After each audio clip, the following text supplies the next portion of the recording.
नमस्कार दोस्तों। आज हम लोग बात करेंगे हिंदी शिक्षण पे, जो कि पेडागॉजिकल एस्पेक्ट के आधार पे हम इसको कर सकते हैं। और जो आज का हमारा प्रकरण है, नाटक द्वारा भाषाई विकास, यानी नाटक के द्वारा बच्चों में भाषा का विकास कैसे किया जाए। हम लोग देखेंगे कि अक्सर आप लोगों ने देखा होगा, जब आप छोटे रहे होंगे तो कभी गुड़िया के साथ, कभी किसी के साथ, कभी आप मम्मी का रोल करते होंगे, कभी पापा का रोल करते होंगे, नहीं, या कभी आप दोस्त का रोल करते होंगे। यानी जैसा आपके सामने सीन आता है, अनुकरण करके उस तरह का आप नकल करने का कोशिश करते हो, है ना। यानी नाटक का आप शुरू में ही, यानी हम ये मानते हैं, यानी पेडागॉजिकल एस्पेक्ट के आधार पे हम लोग ये कह सकते हैं कि नाटक की विधा सब में, यानी हम में, आप में, या कोई भी है, सभी में कुछ ना कुछ अंश होते हैं। यानी नाटक प्ले करने का जो है एक हुनर सब में होता है। यानी उसको हम लोग कैसे एक अच्छे प्लेटफॉर्म पे लाएं, उसके लिए कैसे एक अच्छा, अक्सर हम लोग ये मानते हैं कि विद्यालय में हमारे यहाँ कोई प्रोग्राम है, कल्चर प्रोग्राम है, तो वहाँ पे हम लोग नाटक बच्चों से मंचन कराएंगे। और नाटक का ऑथर कौन होता है, यानी लेखक उसका कौन होता है, हम टीचर्स होते हैं। यानी हम ये मौका नहीं देते कि स्टूडेंट खुद से लिखे और खुद उन चीज़ को करे। यदि वो करता है तो ज़्यादा इफेक्टिव होगा, है ना। तो ऐसे में आज का जो हम लोग का प्रकरण है, नाटक के द्वारा भाषाई विकास, तो इसमें हम लोग देखेंगे कि किस प्रकार से बच्चों का जो है, अक्सर हम लोग बात करते हैं जैसे अगर बच्चों को अगर हम लोग बोला जाए कि आप नाटक लिखो, तो बच्चों में भाषा कौशल का विकास होगा। कैसे?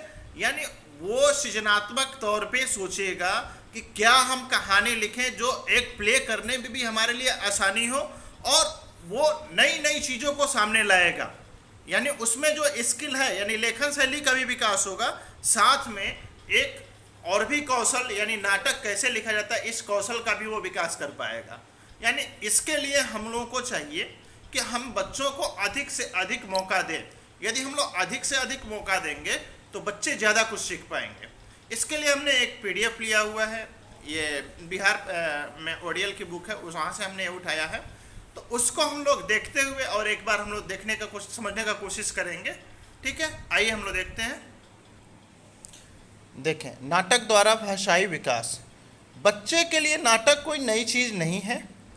हम अक्सर बच्चों को कार्टून या फिल्म के पात्रों की नकल अपने मम्मी पापा, गुड़िया की शादी, स्कूल आदि खेलते देखते हैं। यानी हम लोग बच्चों को अक्सर इस तरह का, जैसे आप भी छोटे रहे होंगे तो ये चीज़ आप करते हुए दिखे होंगे। यानी कभी गुड़िया का शादी करा रहे हैं, कभी मम्मी पापा का रोल कर रहे हैं, कभी कोई रोल कर रहे हैं, ना। इस तरह से बच्चे खेल खेल में किसी की नकल उतारना, किसी चीज़ को बढ़ा चढ़ा कर बताना, बहाने बनाना, जैसे कई नाटक करते रहते हैं। हर बच्चे में एक नाटकीय कौशल है, यानी हर एक बच्चे में जो है नाटक के स्किल हैं, लेकिन उन्हें कक्षा में इस कौशल का प्रयोग करने का अवसर नहीं मिलता। इसके पीछे का कारण क्या है? हम टीचर्स जो हैं, सबसे बड़ी चीज़, हम लोग लेक्चर मेथड पे ज़्यादा, हमको कोर्स पूरा करना है। कोर्स हमको कैसे भी पूरा करना है, ये हम अपना एक संकल्पना बना लेते हैं, जो कहीं ना कहीं ये बच्चों के लिए बहुत ज़्यादा हित में नहीं होता है ना।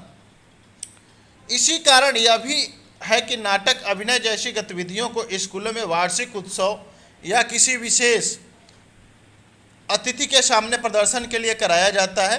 इस स्थिति में भी संवाद शिक्षकों द्वारा लिखे होते हैं तथा प्रदर्शन के समय बच्चों को हमेशा ही गलती हो जाने का डर बना रहता है।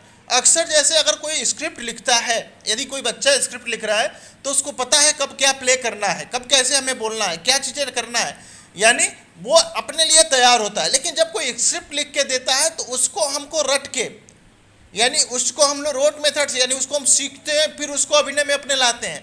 शायद वो उस स्टोरी के साथ बहुत अच्छे से वो हम नहीं अपने को कवर कर पाते हैं, है ना। तो ऐसे में हमेशा डर बना रहता है कि कहीं संवाद में गलत ना कर जाऊं, कहीं मैं नाटक का जो हमारा हमें जो बोलना है वो मुखौटा मेरा गलत ना हो जाए। वो इमोशंस दिखने को नहीं मिलते हैं। अभिनय को रोजमर्रा की कक्षा गतिविधियों के रूप में इस्तेमाल करना इससे काफ़ी अलग है। एक भाषाई गतिविधि के रूप में नाटक में दो बातों को शामिल करना जरूरी है, आज़ादी और आनंद। बिल्कुल, यदि हम नाटक को शामिल कर रहे हैं तो उसमें आज़ादी और आनंद दोनों चाहिए, और वो कब मिल पाएगा? जब हम बच्चे को फ्रीडम देंगे तो। अगर ये नहीं है तो फिर वो दोनों नहीं, आनंद भी बच्चा नहीं ले पाएगा और उसको फ्रीडम भी नहीं महसूस होगा, तो अच्छे से प्ले नहीं कर पाएगा। नाटक को कक्षा में करवाने के लिए शिक्षक व बच्चों को कोई विशेष तैयारी की जरूरत नहीं होती, बस शिक्षक को इतना करना होता है कि वह बच्चों को स्वाभाविक रूप से अपने अनुभवों के बारे में बात करने के लिए प्रोत्साहित करें। प्राथमिक स्तर पर तो अभिनय के लिए किसी भी ऐसी घटना, कहानी या कार्टून को लिया जा सकता है जो बच्चे अपने आसपास देखते हैं, जैसे कोई जानवर, उसकी चाल, उसका रंग रूप आदि।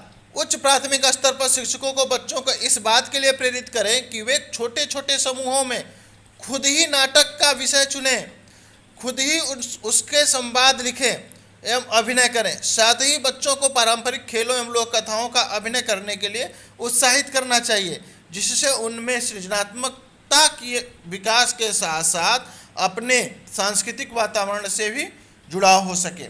बिल्कुल, एक नाटक जो है वो कल्चरल एक्टिविटी यानी सांस्कृतिक वातावरण को तैयार करता है, यानी किस प्रकार हमारी संस्कृति थी, यानी कोई इस तरह से पारंपरिक कहानी है या कोई इस तरह की चीज़ें हैं, तो वो कहीं ना कहीं हमारे संस्कृति को जोड़ने का कार्य करता है। दूसरा, अगर हम कहीं से पाश्चात्य संस्कृति की भी कोई शैली आज देखें, जिस हिसाब से पाश्चात्य संस्कृति हावी हो रहा है, ये नाटक अभिनय का ही एक आधार है। जो हम लोग फिल्मों में देखते हैं, एक अभिनय जिस हिसाब से एक अभिनेता करता है, उसके चीज़ों को हम लोग कॉपी करते हैं। इस प्रकार से हम लोग कह सकते हैं कि ये इस कौशल के द्वारा या नाटक द्वारा भाषाई कौशल का विकास और भी हम लोग अच्छे से कर सकते हैं, है ना। इसमें एक और चीज़ हम लोग ऐड कर सकते हैं, यानी बच्चा यदि कुछ लिखता है, यदि नाटक को लिखता है, तो उसमें एक अलग प्रकार के और भी कौशल विकसित होते हैं। तो नाटक द्वारा भाषाई कौशल विकास बहुत ही इम्पोर्टेंट है, और इसके लिए हम टीचर्स को, या आप अभी जैसे प्री सर्विस टीचर हो, तो आप सभी को यानी अपने विद्यालय में इन चीज़ों के लिए बच्चों को खूब मौका देना चाहिए, है ना। Thank you.